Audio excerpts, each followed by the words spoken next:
반갑습니다. 김종훈입니다.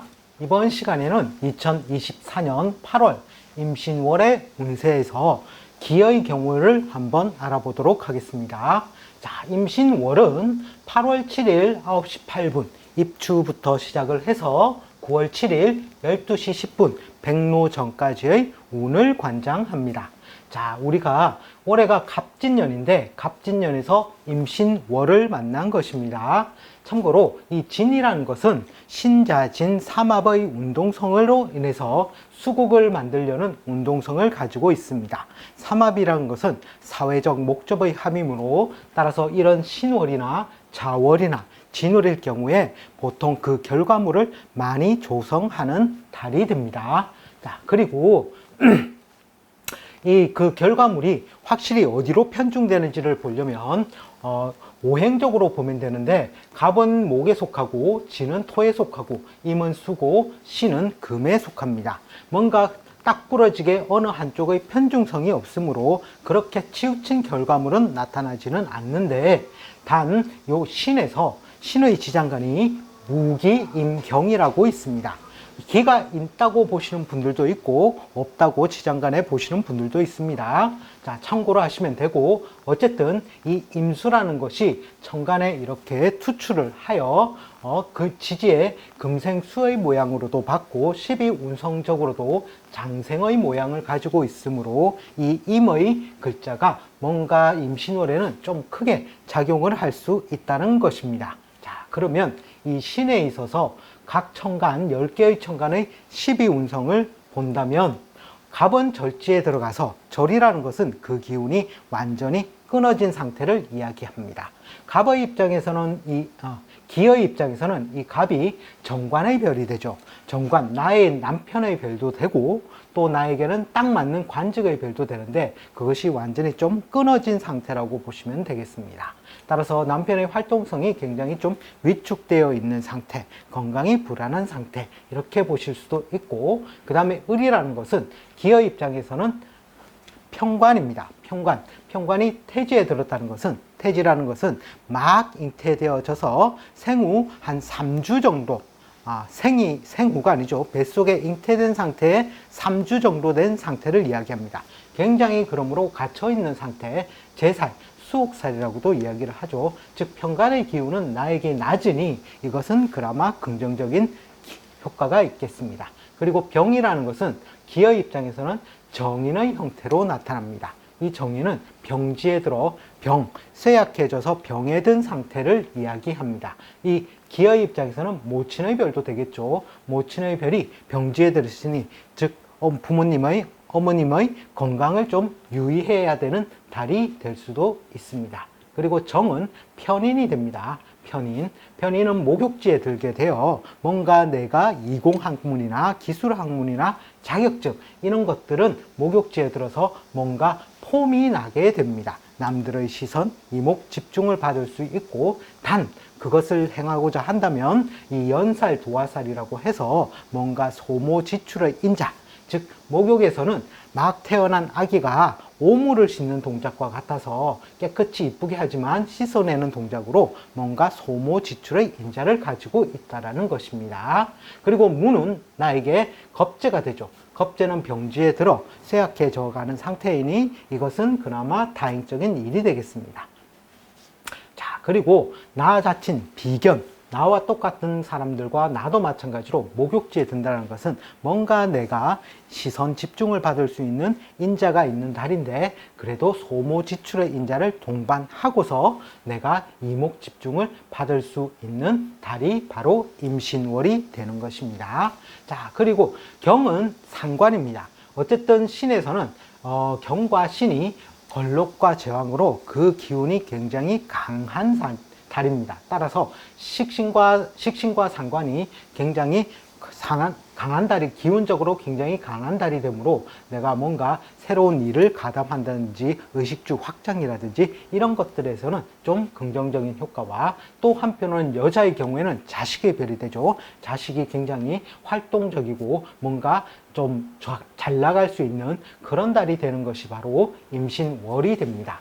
그리고 임이라는 것은 나에게 정제의 별이 되죠. 정제가 이 신에서 장생을 하는 모양입니다. 따라서 뭔가 내가 만약에 직장을 안 나가고 있었다 이러면 직장을 구할 수 있고, 또 한편으로는 뭔가 투자를 해서 뭔가 소득원을 발생시킬 수 있는 그런 달도 될 수 있는 것이 바로 임신월이 됩니다. 이 장생이라는 것은 무에서 유를 새로이 창조해내는 그러한 기운과 같은 것입니다.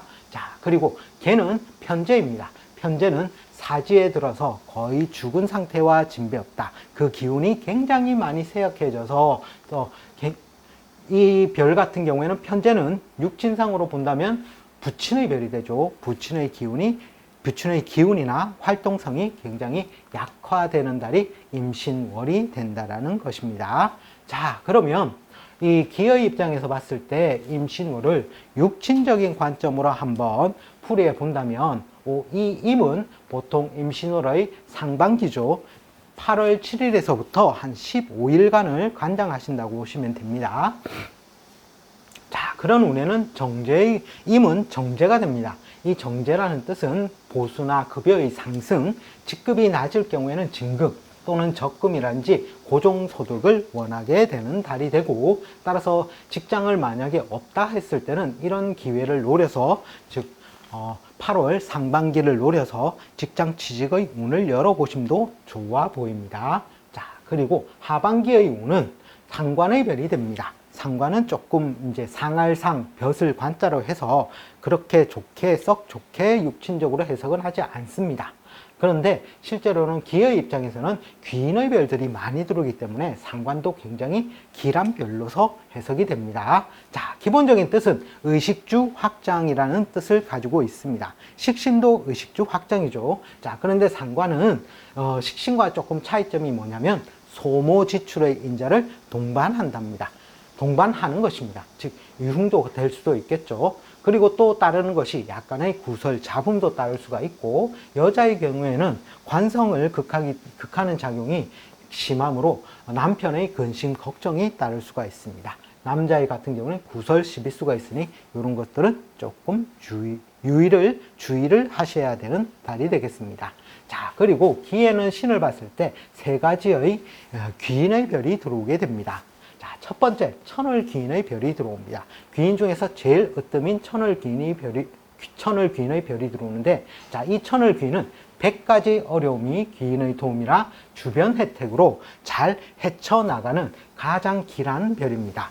만약에 내가 팔자 내에 있다면 그것을 굉장히 신분적으로 업그레이드 시키는 효과가 있고, 또 한편으로 운에서 만난다 하더라도 그 운을 써먹을 수 있는 것이 바로 천을 귀인의 별입니다. 만약 내가 지지부진한다 하더라도, 아무것도 잘 안 되고 뭐 하더라도 뭔가 그럴 때 삶의 지표나 먹고 살 수단, 계기, 인간관계 이런 것들이 만들어지게 되는 것이 바로 천을기인입니다. 그리고 대운이나 크게는 대운이죠. 대운에서 만약 천을기인이 들어온다면 말뚝을 칠 수 있는, 즉 아주 오랫동안 먹고 살 수 있는 수단을 강구하게 되는 것도 천을기인이 되겠습니다.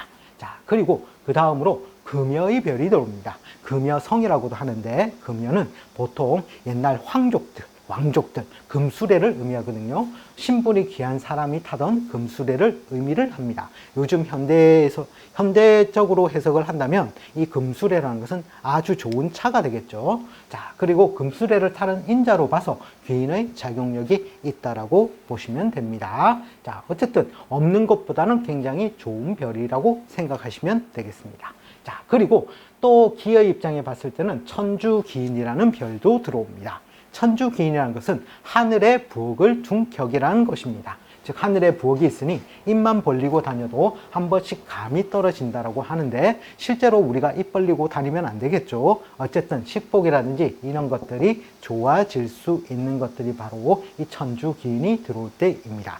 즉 이런 귀인들이 있고 없음의 차이는 생산력과 단위가 그냥 일반인들과 다르다는 것입니다. 훨씬 크고 좋다라는 것이죠. 그래서 뭔가 신분적으로 업그레이드라든지 이런 것들이 가능한 것이 바로 이런 귀인들의 별을 가지고 있느냐라는 것입니다. 운에서 왔을 때도 이런 별들은 굉장히 긍정적인 작용으로 사용할 수 있을 것입니다. 자, 이번 시간에는 2024년 8월 임신월 운세에서도 기의 경우에 관해서 한번 알아보았습니다. 시청해 주셔서 감사합니다. 다음 시간에 다시 또 찾아뵙겠습니다.